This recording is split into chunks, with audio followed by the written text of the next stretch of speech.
Hello friends. आज हम जो टॉपिक करने वाले हैं वो अबाउट लिनक्स है। लिनक्स के बारे में जानेंगे पहले, लिनक्स के टॉपिक को स्टार्ट करने से पहले, क्योंकि अगर हम लिनक्स के अंदर कमांड चालू कर देंगे, कमांड लिखना करना, तो हमें उसका बेसिक नीड मतलब हमें उसकी जड़ें नहीं पता कि उसमें काम कैसे होता है, क्या होता है, तो हम लोग उसे समझ नहीं पाएंगे चीज़ों को थोड़ा सा।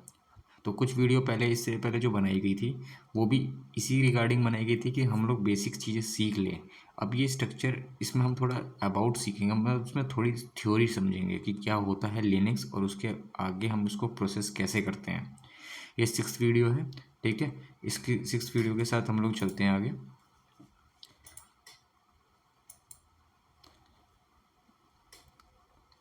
अभी हम इसके अंदर प्रोसेस करते हैं नेक्स्ट स्लाइड के साथ। पहले हम समझेंगे कि लिनक्स होता क्या है, व्हाट इज़ लिनक्स। तो लिनक्स की एक छोटी सी इन्फॉर्मेशन ये है कि Linux is a open source operating system. Linux क्या है? ओपन सोर्स है, किसी के लिए भी फ्री है, ठीक है।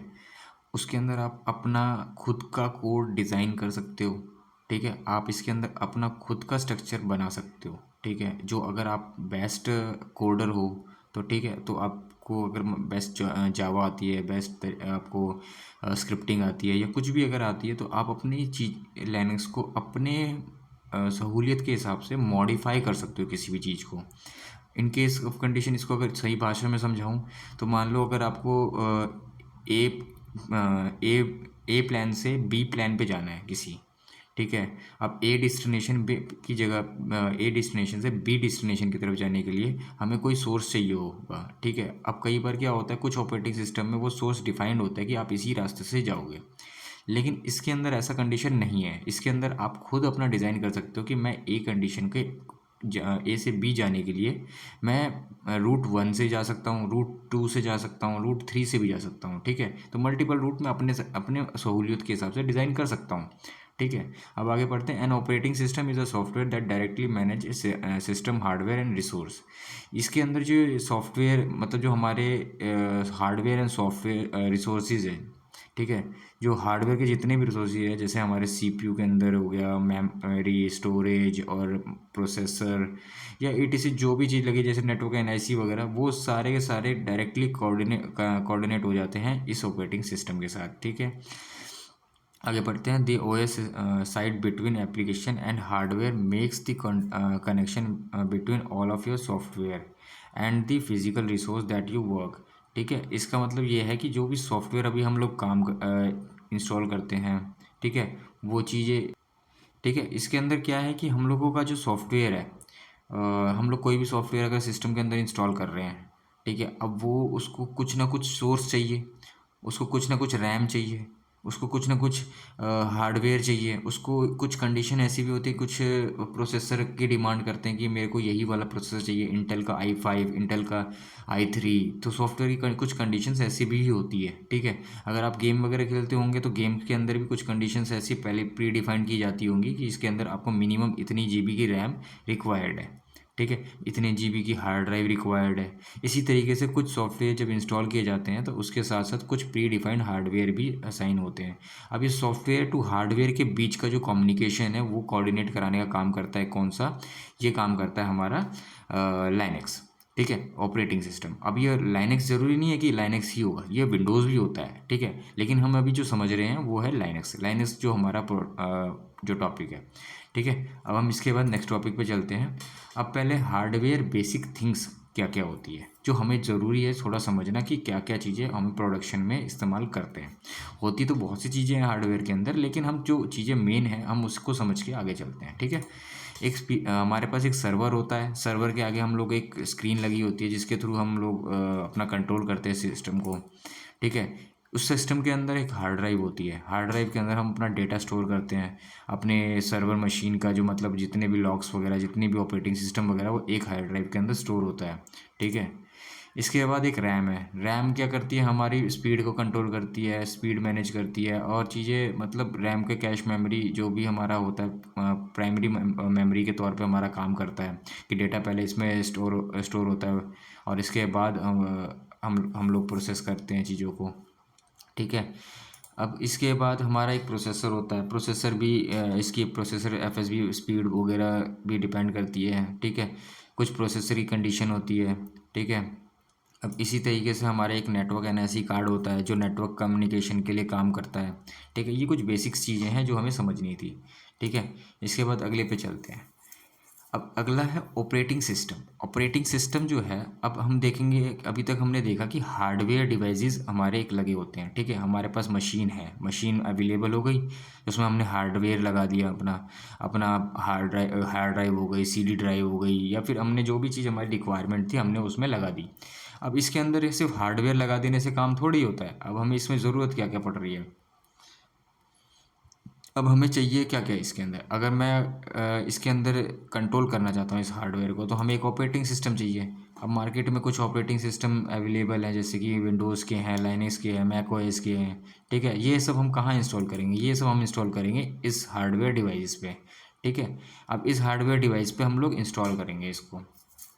अब इसके बाद ऑपरेटिंग सिस्टम है। अब ये चीज़ें कहाँ से आएगी, इंस्टॉलेशन टाइप, ठीक है। मतलब हम इसको इंस्टॉल कैसे करेंगे अब इसके अंदर। अब ऐसा तो नहीं है हवा हवा में हम इसके अंदर सीधा सीधा डाल देंगे कि और ये चला जाएगा और विंडोज़ इसी सिस्टम के अंदर इंस्टॉल हो जाएगी, ऐसा भी नहीं है।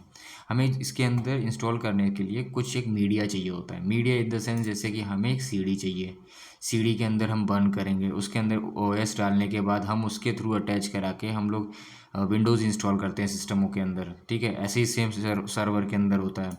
हमारे पास अगर सीडी नहीं है तो हम पेन ड्राइव के थ्रू आउट भी इसमें प्रोसेस कर सकते हैं। कई जगहों पे क्या होता है कि सीडी और पेन ड्राइव दोनों ही अवेलेबल नहीं हो पाती है। कई बार क्या कंडीशन ये भी होती है कि सिक्योरिटी के बेसिस की वजह से पेन ड्राइव अटैच करना डिनाई कर दिया जाता है कि आप कोई भी पेन ड्राइव अटैच नहीं करोगे, ठीक है। तो इसके लिए इंफ्रास्ट्रक्चर के अंदर ही एक सर्वर डिज़ाइन किया जाता है जिसे हम कहते हैं WDS, ठीक है, PXE बूट, ठीक है। WDS सर्विस क्या होती है, ये होती है विंडोज़ की सर्विस, ठीक है, विंडोज़ की सर्विस होती है। PXE बूट जो है हमारा लाइनक्स के थ्रू होता है। दोनों ही कंडीशन क्या होती है कि मान लो हमारा ये एक सर्वर लगा हुआ है, इस सर्वर के बजाय हमारे पास एक मेन सर्वर हमारा यहाँ लगा हुआ है, ठीक है। अब हमारे पास यहाँ पे एक पैकेज पड़ा हुआ है, ठीक है। इस पैकेज को हमें यहाँ इंस्टॉल करना है थ्रू द लैन कम्युनिकेशन, ठीक है। अब ये जो लैन केबल है, एक कम्युनिकेट करती है इस तरीके से डायरेक्ट 1 to 1, एक कम्युनिकेट करती है क्लाउड के थ्रू, ठीक है। एक इंटरनेट है, इंटरनेट के थ्रू आउट कम्युनिकेट करेगी, ठीक है। अभी इसका बैकएंड कॉन्सेप्ट क्या है वो बाद में देखेंगे, क्योंकि ये अभी हमारा कोई टॉपिक नहीं है, ठीक है। अब हम इसके आगे प्रोसेस करते हैं, ठीक है। अब इसके बाद हम आते हैं एप्लीकेशन। एप्लीकेशन में क्या है कि हमने पहले देख लिया कि हमारे पास हार्डवेयर डिवाइसेस अवेलेबल हो गए। हमारे पास अब क्या है कि हमारे पास एक विंडोज़ ऑपरेटिंग सिस्टम अवेलेबल हो गया इस हार्डवेयर डिवाइस के साथ। अब इसको ऐसा भी नहीं है कि अब विंडोज़ अवेलेबल है हमारे पास, अब हम उसमें हम कुछ करेंगे ही नहीं, पड़ा ही रहेगा। अब उसके अंदर हमारे को यूज़ करने के लिए कुछ ना कुछ एप्लीकेशंस तो होंगी ही होंगी जो चलेंगी, ठीक है। तो ऐसे ही कुछ पुट्टी हो गया, मोबाइल एक्सट्रीम हो गया, जावा हो गया, और कुछ मेन एप्लीकेशन और होती है, वर्चुअल बॉक्स हो गया, VMware हो गया, पाइथन हो गया, ये सब एप्लीकेशन होती है। ये सब एप्लीकेशन कहाँ इंस्टॉल होती है, ये सब एप्लीकेशन इंस्टॉल होती है तुम्हारे विंडोज़ पे, विंडोज़ के ऊपर इंस्टॉल होती है और विंडोज़ हार्डवेयर पे इंस्टॉल होता है, ठीक है। तो ये एक बेसिक कॉन्सेप्ट है लिनक्स के प्रोसेस के लिए, ठीक है। कि मतलब एक लिनक्स इंस्टॉल हो रहा है, वो किस पे इंस्टॉल हो रहा है, हार्डवेयर पे। अब हार्डवेयर पे इंस्टॉल हो गया लिनक्स, अब लिनक्स तो इंस्टॉल हो गया, अब उसके लिए उसके अंदर कुछ सर्विसेज भी तो इंस्टॉल होंगी। वो सर्विसेज जो इंस्टॉल होंगी वो होंगी VMware जैसी, ये सब और अदर सर्विस भी हो सकती हैं, ठीक है। अब इसके बाद हमने अभी क्या देखा कि हमारे पास पहले एक डिवाइस होता है, हार्डवेयर मशीन होती है। हार्डवेयर मशीन होती है, उसके ऊपर हम लोग क्या इंस्टॉल करते हैं, OS, जो विंडोज़ हो गया, लिनक्स हो गया। इसके ऊपर हम लोग विंडोज़ के ऊपर या फिर लिनक्स के ऊपर हम लोग एक एप्लीकेशन इंस्टॉल करते हैं। एप्लीकेशन हो गया, सर्विस हो गया, ठीक है। ये सब हमारी एप्लीकेशन, सर्विस, यूटिलिटी, ये जो भी चीज़ें ये सब इंस्टॉल होती है हमारे OS पे, ठीक है। अब इसके अंदर देखेंगे तो हार्डवेयर डिवाइस मशीन के अंदर जो होती है वो हमारे पास लैपटॉप भी हो सकता है, डेस्कटॉप भी हो सकता है, रैक मशीन हो सकती है, टावर मशीन भी हो सकती है। अब कई बार दिमाग में घूमता है बात कि रैक मशीन क्या होती है और टावर मशीन भी क्या होती है। आप एक बार इंटरनेट पर सर्च करना, रैक मशीन और टावर मशीन, ठीक है। ये एक सर्वर होता है, सर्वर मशीन होती है, बड़े लेवल की मशीन है, इसमें हायर कॉन्फ़िगरेशंस अवेलेबल होती हैं आपके सर्वर को मैनेज करने के लिए 24/7। कई बार क्या आप देखोगे कि लैपटॉप जो होता है ये जो लैपटॉप है आपका, ये आपका मेजरली 8 से 10 घंटे आप चलाते हो, उसके बाद कई बार क्या होता है हीट करने लग जाता है, तो आपका सिस्टम रीबूट मांगने लग जाता है। लेकिन रैक मशीन और ये टावर मशीन जो है सर्वर की, ठीक है, ये होती है 24/7 के लिए, ठीक है, 24/7 आपको सपोर्ट देने के लिए होती है, तो इस वजह से ये 24/7 आपकी ऑपरेटिंग करती है, ठीक है। इसमें आपका कुछ स्ट्रक्चर लगा होता है रैक के अंदर, ये बाद में फिर कभी हम समझाएंगे कि क्या क्या होता है इसके अंदर, क्या क्या लगा होता है, ठीक है। क्योंकि इसमें काफ़ी चीज़, इसका भी बहुत बड़ा कॉन्सेप्ट है, अभी इसको बाद में समझेंगे, बाकी भी जो टॉपिक है उस पर आते हैं। इसके बाद हमने इस पे कर लिया। अब ऐसे ही कुछ हमारे पास फ्लेवर्स होते हैं। फ्लेवर्स क्या होता है अभी टॉपिक में डिस्कस करेंगे।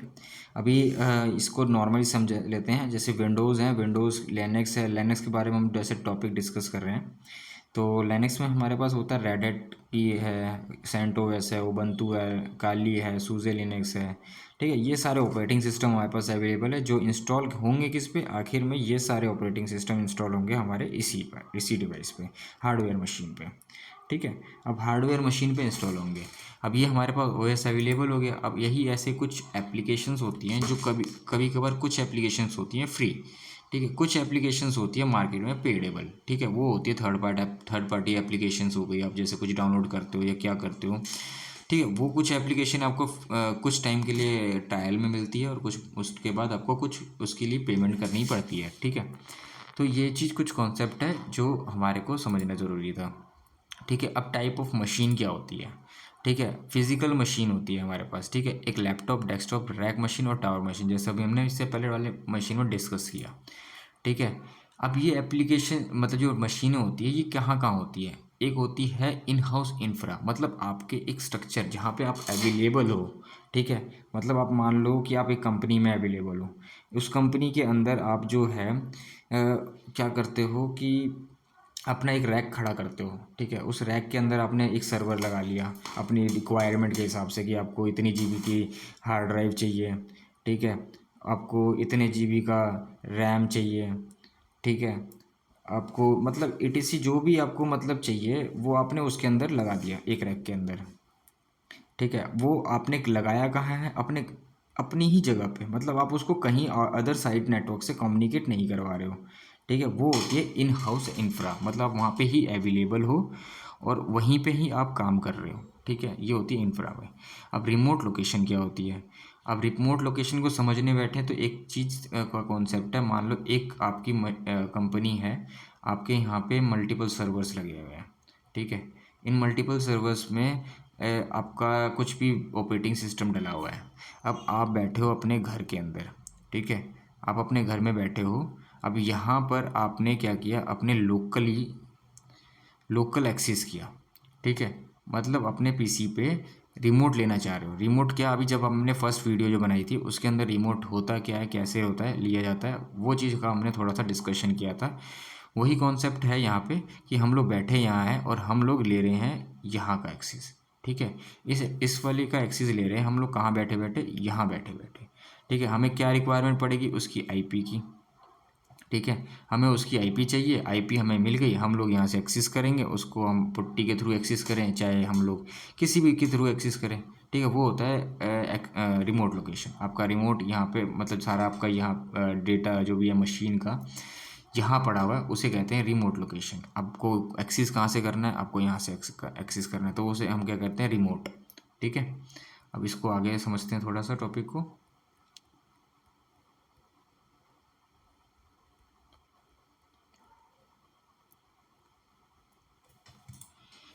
इसके बाद होता है वर्चुअल मशीन। वर्चुअल मशीन में हमारे पास एक कॉन्सेप्ट है, जैसे लैपटॉप, डेस्कटॉप, रैक मशीन हमारे घर के आसपास पड़ी होती है, कंपनी के अंदर पड़ी होती है, ठीक है, ये चीज़ होती है हमारे आसपास की, ठीक है। इसके अलावा होता है वर्चुअल मशीन।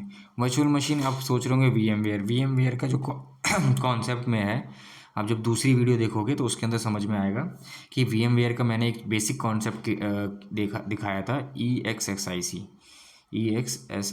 ठीक है। EXSI कर का एक कॉन्सेप्ट मैंने उसमें बेसिक समझाया था कि उसमें दिखता कैसा है और क्या होता कैसा है, ठीक है। अब उसके अंदर हमने समझा क्या था कि वो लॉगिन होगा कैसे। अब इसी के थ्रू हम एक छोटा सा कॉन्सेप्ट दिखा देता हूँ मैं कि असल में होता क्या है कि ऐसे कुछ ब्राउज़र पे आपको खुल के मिलता है, हम लोग इसके अंदर लॉगिन करते हैं, लॉगिन करने के बाद हम लोग VMware के थ्रू एक्सेस कर पाते हैं। ठीक है, अब इस चीज़ को देख लिया हमने कि VMware कैसा दिखता है लॉगिन क्रेडेंशियल के अंदर। ठीक है, लेकिन असल में हम लोगों के पास, मान लो हम लोग घर में बैठे हैं, हमारी मशीन कहाँ इंस्टॉल है, वर्चुअलाइजेशन में। वर्चुअलाइजेशन मतलब इन द सेंस सर्वर पे, कहीं भी क्लाउड पे हमारा वो स्टोर है। ठीक है, उस चीज़ को हमें क्या करना है, एक्सेस करना है अपने घर बैठे बैठे। तो उसके लिए हम क्या करेंगे, अपना ब्राउज़र खोलेंगे, ब्राउज़र पे हम उसका लिंक डालेंगे, लिंक डालने के बाद जैसे हमने अभी एग्जांपल में देखा इसका, कि वो कुछ इस तरीके से खुल के आएगा। ठीक है, इसके अंदर हम लोग क्या लॉगिन करेंगे, लॉगिन करके हम लोग प्रोसेस करेंगे। ठीक है, अब इसके बाद आ जाते हैं हम लोग नेक्स्ट स्टेप पे। अब हमारे पास क्या इसके तीसरे टाइप की मशीन क्या होती है, क्लाउड बेस। क्लाउड बेस में क्या होता है, हम लोगों के पास AWS से हमने कोई सर्वर खरीद लिया। ठीक है, हमने कोई गूगल क्लाउड्स खरीद लिया, या हमने एज्योर से खरीद लिया। ये सब है क्या चीज़, ये सब वही कॉन्सेप्ट है जो इससे पहले हमने थोड़ी देर पहले समझा है, कि हमारे पास एक हार्डवेयर मशीन होती है, हम उसमें हार्ड ड्राइव लेते हैं, रैम लेते हैं, प्रोसेसर होता है। ठीक है, एक नेटवर्क कार्ड होता है। ये सब लेकर के हम लोग आगे अपनी वर्चुअल OS बिल्ड करते हैं, OS को हम उसके अंदर इंस्टॉल करते हैं। वही सेम कॉन्सेप्ट हमारा इसके अंदर भी है। ठीक है, अब ये हमारा एक्सेस कैसे होता है, अब हमारा क्लाउड पे पड़ा होगा, हमने उसमें बना लिया, सब कुछ कर लिया, हम लोग उसको क्या बार बार जाएंगे, सेशन लेंगे, लॉगिन करेंगे, फिर एक्सेस लेंगे? नहीं, ऐसा कुछ नहीं है। कई बार क्या होता है कि इसके लिए भी हमारे को एक रिमोट एक्सेस कंट्रोलर मिलता है। ठीक है, हम लोग जैसे हमने जो पहली वीडियो में देखा था कि रिमोट का जो कॉन्सेप्ट समझा था, सेम वही कॉन्सेप्ट यहाँ पे रिमोट लोकेशन होता है। रिमोट लोकेशन के थ्रू हम उसे ले सकते हैं। अब रिमोट लोकेशन इसके अंदर क्या कॉन्सेप्ट निभा रहा है, अब इसके अंदर कुछ इस तरीके से निभा रहा है कि मान लो वो क्लाउड पे आपका कहीं पे पड़ा हुआ है। ठीक है, वो आपकी रिमोट लोकेशन है, आपको वहीं से उसे खोलना कहाँ पे, आपको घर के पास अपना खोल उसको एक्सेस करना है इस चीज़ को। ठीक है, तो सेम वही कॉन्सेप्ट है, अभी थोड़ी देर पहले समझा है। ठीक है, और उसको हम लोग ब्राउज़र पे भी खोल सकते हैं। हम लोग उस हमारे पास अपनी साइट का लिंक होगा, अब हम उस लिंक पे क्रिएट करेंगे और उसके पास जा करके हम एक्सेस कर सकते हैं। अभी आपको ये चीज़ समझ नहीं आ रही होगी। ठीक है, जब हम प्रैक्टिकल करेंगे तो थोड़ा इसको चीज़ को समझ पाएंगे। ठीक है, अब इसके बाद आगे बढ़ते हैं। ये हमने देख लिया। इसके बाद टाइप ऑफ वेंडर। वेंडर कितने टाइप के होते हैं, हार्डवेयर वेंडर होता है। जैसे कि आपकी हार्ड ड्राइव ख़राब हो गई तो वो किसी कंपनी की तो होगी ना, जैसे IBM की हो गई, HP की हो गई, डेल की हो गई। ये तो किसी की हार्ड ड्राइव होगी जो आपने खरीदी होगी, परचेज़ की होगी, जो आपने लगा रहे हो अपने सर्वर के अंदर।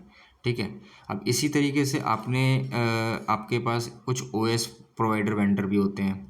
ठीक है, अब ये OS प्रोवाइडर वेंडर क्या होता है, जैसे आपने रेडिट का आपने सब्सक्रिप्शन लिया, उसका आपकी विंडोज़ में अगर इन केस कुछ इशू आता है। ठीक है, विंडोज़ में अगर आपका कुछ इशू आ गया इन केस, तो आप उसके लिए कहाँ जाओगे, क्या सपोर्ट लोगे, कहाँ से सपोर्ट आएगा? आपके पास कुछ पैच आ गए, पैच को आपको करना है। ठीक है, पैच आ गया, पैच को आपको करना है। अगर इन केस पैच को अगर करना है तो आपको कहीं ना कहीं से तो वो पैच प्रोवाइड कराएगा ना कोई कराएगा। तो वही चीज़ का काम करता है OS प्रोवाइडर वेंडर। आप जिसका विंडोज़ OS डालते हो, उसका एक टीम होती है, वो आपको प्रोवाइड कराती है सर्विस। ठीक है, इसके बाद होता है application provider vendor. Application provider vendor क्या होता है, मान लो आपने कोई एप्लीकेशन अपने सिस्टम में डाली, अब वो एप्लीकेशन जहाँ से भी आपने डाली है उसका भी तो कोई प्रोवाइडर होगा ना, उसका भी तो कोई प्रोवाइडर आपको प्रोवाइड करा ही रहा है सर्विस। अब उसकी की होती है, कई बार आप की डालते हो, वो की क्या कहता है, वो लाइसेंस के लिए होती है। और लाइसेंस कहाँ से आता है, किसी के उस सर्वर के केस से आता है। ठीक है, अब हम उसको अपने सिस्टम में डालते हैं, अब वो सर्विस हमारे को प्रोवाइड कौन कराता है, उस एप्लीकेशन का वेंडर। ठीक है, यही सेम कॉन्सेप्ट है वेंडर प्रोवाइडर के अंदर। हमारे पास तीन तरीके से चीज़ें होती हैं जो हमने इससे पहले समझा, कि हमारे पास हार्डवेयर होता है। ठीक है, हमारे पास OS होता है, हमारे पास एप्लीकेशन होता है, और इन सब के अपने अपने एक वेंडर्स होते हैं जो हमें अपनी अपनी सर्विस प्रोवाइड कराते हैं। अब इसके बाद टाइप ऑफ एप्लीकेशन पे आ जाते हैं। ठीक है, एप्लीकेशन क्या है, ओएस प्रोवाइडर वेंडर कई बार क्या होता है कि इनबिल्ट अपने सॉफ्टवेयर हमारे सिस्टम के अंदर इंस्टॉल आते हैं, ठीक है। जैसे एनएफएस की सर्विस हो गई, सांबा की होगी, डीएनएस की होगी, डीएचसीपी, एलडैप, अपाचे, ये कुछ सर्विसेज है जो ऑलरेडी हमारे इंस्टॉलेशन प्रोसेस के साथ हमारे सिस्टम में इंस्टॉल हो जाती है। अब ये अपने आप ही हो कहाँ से जाती है? अब इसमें कई बार होता है हमारे पास कुछ अपडेट आए होते हैं, हमारे पास कुछ चीज़ें चेंजेस हो जाते हैं, कुछ चीज़ों के एरर आ रहे होते हैं, हमारे पास कुछ चीज़ें दिक्कत करने लग जाती हैं इंस्टॉलेशन के प्रोसेस में। तो हम लोग इस चीज़ों के लिए कहाँ जाएंगे, किसके पास जाएंगे? हम खुद ही एक एडमिन है, मान लो हम एडमिन हैं और हमें कुछ दिक्कत आ रही है। अब उस इस इशू को रिजॉल्व करने के लिए हम किसके पास जाएंगे? हम सीनियर के पास नहीं जा पाएंगे, क्योंकि भाई वो भी कहेगा कि भाई आप खुद से देखो इस चीज़ को, आप खुद रिस्पॉन्सिबल हो इस चीज़ के लिए। तो हम लोग क्या करते हैं कि जैसे इसके प्रोवाइडर के पास जाते हैं, जो हमने सब्सक्रिप्शन लिया होता है उसके पास जाते हैं और हम कहते हैं हमारे को ये बग आ रहा है, आप इसे क्लियर करके दो, ठीक है। अब ये ज़रूरी नहीं है रेड हैट ही होगा, आपका जो भी ऑपरेटिंग सिस्टम होगा उसकी कंपनी उसको सपोर्ट कराती है, ठीक है। इसके बाद हम समझते हैं अगला टॉपिक है third party application. Third party application क्या होती है? अब थर्ड पार्टी एप्लीकेशन में क्या होता है कि मान लो आपने कोई एप्लीकेशन अपने सिस्टम में इंस्टॉल किया मॉनिटरिंग के लिए ही, मान लो ये जो दो नाम लिखे हुए हैं ये एक टूल होते हैं, ठीक है। टूल क्या है? ये एक मॉनिटरिंग टूल है जिसके थ्रू आप अपने एक मल्टीपल सर्वर को मॉनिटर करने का काम करते हो एक एप्लीकेशन पे, ठीक है। वो डिस्प्ले कराता है एरर, आपको डिस्प्ले कराता है उसकी सर्विस, आपको डिस्प्ले कराता है उसकी पिंग रीचेबिलिटी, आपको डिस्प्ले कराता है और मोर देन इनफ चीज़ें, मतलब वो डिस्प्ले कराता है जिसके थ्रू आप मॉनिटर करते हो अपने इवन ईच एंड सर्वर्स को आप मॉनिटर कर पाते हो उस एप्लीकेशन के थ्रू आउट, ठीक है। अब ये अदर एप्लीकेशन जो हमने अभी समझा था कि थर्ड पार्टी क्या क्या है, जैसे कि एप्लीकेशन प्रोवाइडर है, एप्लीकेशन का किसी न किसी का एक वेंडर होता है, वैसे ये एप्लीकेशन है इसका भी कोई ना कोई वेंडर होगा, ठीक है। वही वही चीज़ें हैं अभी इस तरीके से। अब इसके अलावा आप आते हैं अगले अगले टॉपिक पे।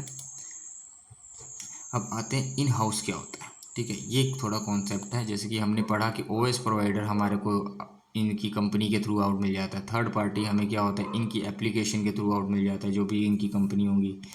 अब लेकिन ये थर्ड पार्टी है क्या असल में? थर्ड पार्टी अब आपको मैं इस नॉर्मल तरीके से समझा देता हूँ।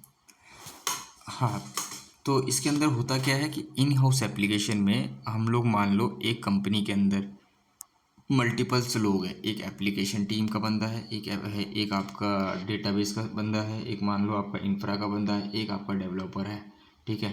आपके मल्टीपल्स बंदे हैं एक कंपनी में काम कर रहे हैं। अब किसी भी ने पर्सन ने एक कंपनी में एक अपनी ही सुविधा के अनुसार एक एप्लीकेशन का डिज़ाइन किया, ठीक है।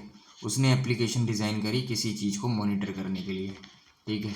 लेकिन वो अब उसने डिज़ाइन कहाँ करी है? वो एक अपने इंफ्रास्ट्रक्चर के अंदर करी है, ठीक है।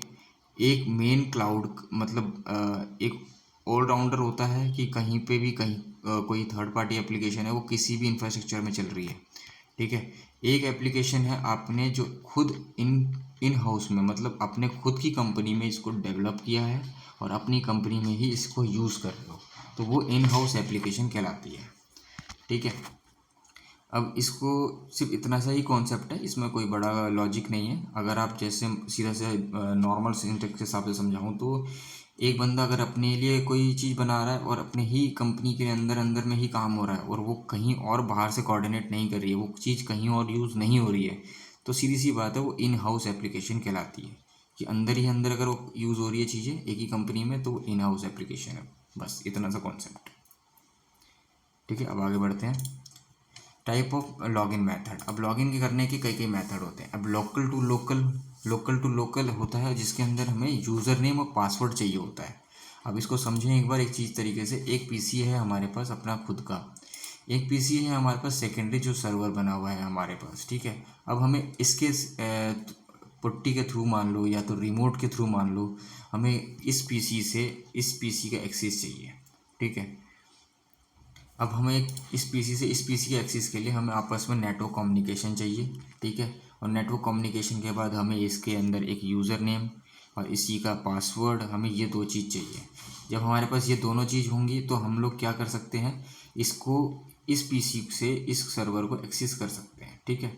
सिर्फ इतना सही है लोकल टू लोकल का कॉन्सेप्ट। अब आगे बढ़ते हैं। रिमोट लॉगिन में जैसे मैंने बताया पुट्टी के बारे में हमने पहले ही पढ़ा है थोड़ा सा, ठीक है। पुट्टी है हमारे पास सेशन लेने के लिए। अब कई और अदर टूल्स भी आते हैं मार्केट में जिसके थ्रू हम रिमोट ले सकते हैं, पुट्टी का सेशन ले सकते हैं, ठीक है। अब इसमें हमारे पास रिक्वायरमेंट क्या क्या होती है। अब सेकेंडरी सर्वर है, हमें एक आईपी एड्रेस चाहिए होता है ताकि हम उसे रीच कर सकें। हमारे को एक यूज़र नेम चाहिए ताकि ऑथेंटिकेट करा सकें। पासवर्ड सिक्योर होता है, उसका पासवर्ड चाहिए, ठीक है। ये 2-3 चीज़ें हैं चाहिए हमें जो उसको सेशन लेने में हमारी मदद करेगा, ठीक है। अब इसको इस तरीके से समझते हैं, लोकल पीसी है, लोकल पीसी है हमारे पास। अब लोकल पीसी है, उस एक सर्वर है हमारे पास, ठीक है, सर्वर मशीन है। अब इन दोनों के बीच में मान लो इतना फासला है, ठीक है। अब इन दोनों के बीच में आपस में कम्युनिकेशन होगा कैसे। अब इसमें बीच में कम्युनिकेशन के लिए कोई ना कोई सोर्स तो चाहिए ना। अब या तो नेटवर्क डायरेक्टली मैं कनेक्ट कर दूं। अब लेकिन नेटवर्क कैसे कनेक्ट करूं, अगर मान लो कि अगर ये जो सर्वर है आपका कहीं मुंबई में लगा हुआ है या चेन्नई में लगा हुआ है या कहीं तमिलनाडु या मान लो यूएस में लगा हुआ है कहीं आपका ये सर्वर, तो आप इसको डायरेक्टली थोड़ी कनेक्ट करा पाओगे इस चीज़ को, ठीक है। कम्युनिकेशन में हमें जो चाहिए, अब हम मान लो एक इंटरनेट लेते हैं। अब इंटरनेट के को ले करके हम इसको कोऑर्डिनेट करा सकते हैं। अब यहाँ एक राउटर हो गया, इधर एक राउटर हो गया, अब वो आपस में कम्युनिकेट कर सकते हैं लेकिन बीच में एक नेटवर्क चाहिए, ठीक है। तो इसी तरीके से हमने एक नेटवर्क ले लिया बीच में, ठीक है। अब नेटवर्क कम्युनिकेशन कराएगा। ये एक लोकल से लोकल पहले इंटरनेट कनेक्ट कर लिया और उसके बाद सर्वर्स की तरफ से भी इंटरनेट में कम्युनिकेट करा लिया। अब जब ये आपस में इंटरनेट से कम्युनिकेट कर गए तो अब मुझे सिर्फ क्या चाहिए, आईपी एड्रेस, यूज़र नेम और पासवर्ड, और ये एक बार नेटवर्क से कम्युनिकेटेड होना चाहिए, ठीक है। जब मेरे पास ये सारी चीज़ें फुलफिलमेंट हो रही है तब मेरे पास ऑटोमेटिकली ये वाला सर्वर जब मैं इस पर एक्सेस करना चाहूँगा तो ये पुट्टी के थ्रू एक्सेस कर सकता हूँ मैं, ठीक है। सिर्फ इतना सही कॉन्सेप्ट है आगे का। अब आगे बढ़ते हैं। लाइनक्स यूनिक्स फ्लेवर क्या होता है। फ्लेवर हमने जैसे कि कई सारी चीज़ें देखी होंगे। लोकल एग्जांपल लेके बताऊँ तो हमारे पास टॉफ़ी है।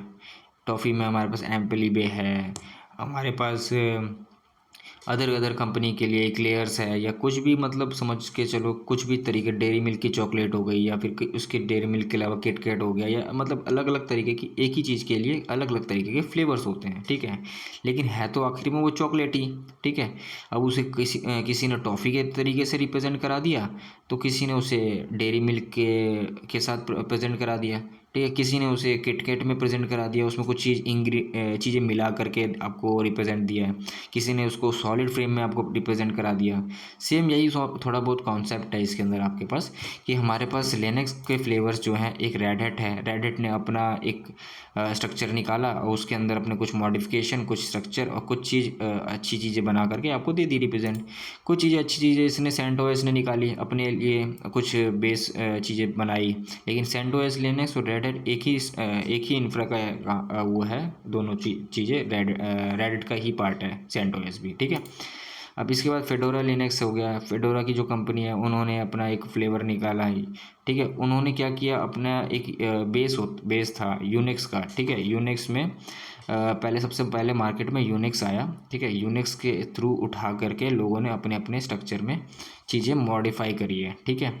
यूनिक्स के बाद अब मॉडिफाई हुआ लिनक्स के अंदर। लिनक्स में जब मॉडिफाई हुआ तो कंपनियों ने अपने अपने स्ट्रक्चर के हिसाब से रिप्रेजेंट कराया। फेडोरा ने अपना कराया, ठीक है। उबंटू ने अपने कुछ मॉडिफिकेशन और डिज़ाइन स्ट्रक्चर के साथ अपना रिप्रेजेंटेशन दिया। सूजे लिनक्स ने अपना दिया और काली लिनक्स ने अपना दिया और AX यूनिक्स ने अपना अलग कॉन्सेप्ट दिया, ठीक है। अदर चीज़ें, अदर कंपनियाँ भी है जो इस तरीके से प्रेजेंट करती है, ठीक है। ये सारे फ्लेवर्स हैं, ठीक है, जो अलग अलग कंपनी है, लेकिन काम और कमांड कुछ चीज़ें ऐसी हैं जो सब में सेम है। जैसे कि कुछ लिस्टिंग कमांड हो गई, कॉपीराइट की कॉपी वाली, SCP वगैरह, मतलब बेसिक ऑफ जो भी बेसिक की कमांड्स है वो सब में मेजरली एक ही है। अदर फ्लेवर्स के अंदर भी सेम ही होगी। अगर मान लो हमने रेडिट के बारे में पढ़ा, अब हमारे अंदर माइंड में कॉन्सेप्ट आता है कि मान लो मैंने रेड हैट के बारे में पढ़ लिया, अब क्या मैं रेड हैट के अलावा सेंटोस पे काम कर सकता हूँ, फेडोरा पे काम कर सकता हूँ, उबंटू पे काम कर सकता हूँ, AX पे काम कर सकता हूँ? हाँ, बिल्कुल कर सकते हैं, ठीक है। अगर हमने रेड हैट समझ लिया तो हम उसमें बेसिक समझ चुके हैं कि क्या चीज़ क्या होती है। थोड़ा बहुत चेंजेस हो सकते हैं जो कि हम इंफ्रा के अंदर जब हम इस पर काम करने बैठते हैं तो हम खुद ही समझ सकते हैं कि इस चीज़ को कहाँ से कोऑर्डिनेट करा रहा है और क्या चीज़ कैसे काम कर रही है, ठीक है। आगे बढ़ते हैं। अब लिनक्स जो एक एडमिन होता है, एक इंफ्रास्ट्रक्चर में जो एक लाइनक्स एडमिन बैठा होता है उसके टास्क होते क्या क्या हैं, ठीक है। ओएस के रिलेटेड टास्क क्या क्या होते हैं, तो पहले मैनेजमेंट रिलेटेड टास्क होता है कि मैनेज करना कि एक सर्वर लगा हुआ है, वो सर्वर कितने उसका जीबी का लगेगा, उसमें कितनी रैम होनी चाहिए, वो जो लगेगा वो कहाँ लगेगा, वो कहाँ से कोऑर्डिनेट होगा, उसमें आईपी क्या डलेगी, ये सब मैनेजमेंट रिलेटेड टास्क ओएस में होते हैं। कॉन्फ़िगरेशन में ओएस कौन सा डलेगा, एएक्स डलेगा, उबंटू डलेगा, ये क्या क्या क्या चीज़ डलेगी, वो भी टास्क लिनक्स एडमिन का ही होता है, ठीक है। बैकअप एंड रिलेटेड टास्क हर महीने का बैकअप हो रहा है नहीं हो रहा, या हर वीक का जो भी मेजर बैकअप है वो हो रहा है कि नहीं हो रहा, ठीक है। ट्रबल शूटिंग हो गई या कोई इशू आ रहा है तो उसको टास्क को रिजॉल्व करना, वो भी सब इसी एडमिन टास्क में आता है ओएस के अंदर। अब ज़रूरी नहीं है कि लाइनक्स का एडमिन टास्क जो है ओएस पे ही जा कर के रुकता है। एप्लीकेशन से रिलेटेड भी कुछ चीज़ें होती हैं जो बग क्लियर करने के लिए काम करती है, जो एडमिन का ही काम होता है, ठीक है। अब इसके अंदर हमारे पास इंस्टॉलेशन हो गया। अब मान लो कोई एप्लीकेशन इंस्टॉल कर रहा है लेकिन उसे इशू आ रहा है, तो वो टास्क भी एडमिन का ही होता है कि वो इंस्टॉलेशन करके दे उसे, ठीक है।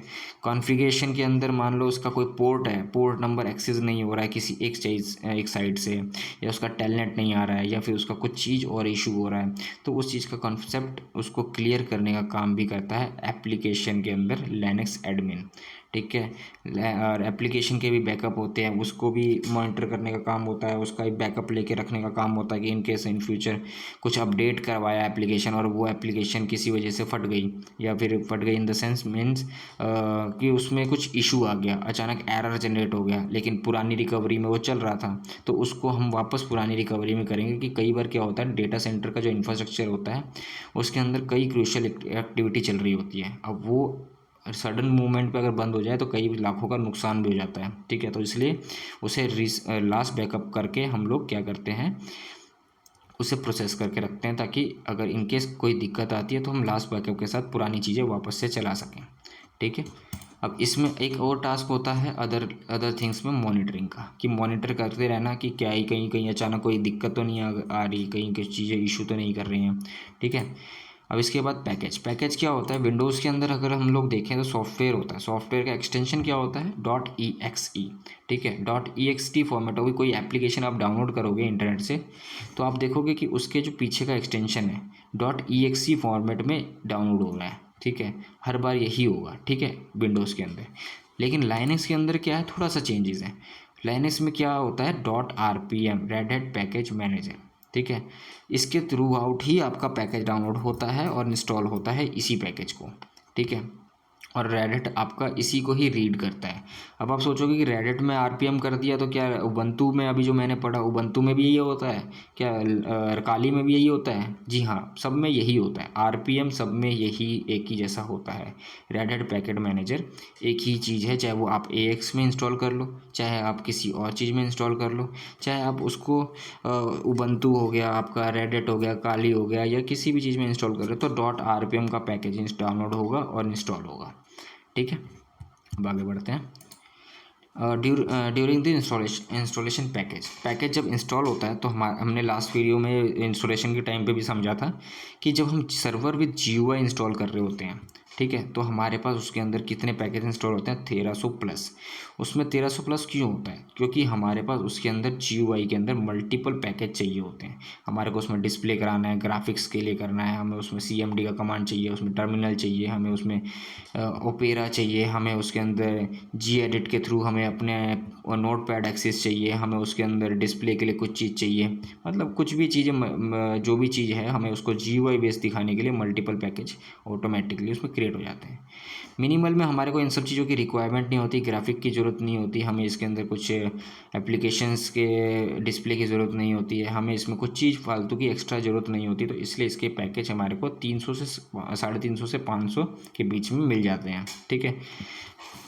अब आगे बढ़ते हैं, ठीक है। ये जो हमने देखा अभी तक का जो लास्ट कॉन्सेप्ट था, ठीक है। अब इसके अंदर हमने जो भी समझा है अब उसकी चीज़ें इंटरनेट पर सफ़र करो थोड़ा वीडियो लंबी हो गई है लेकिन कॉन्सेप्ट पूरा क्लियर किया गया है। अब उसको बाकी आप देखो अब आराम से चलो ओके।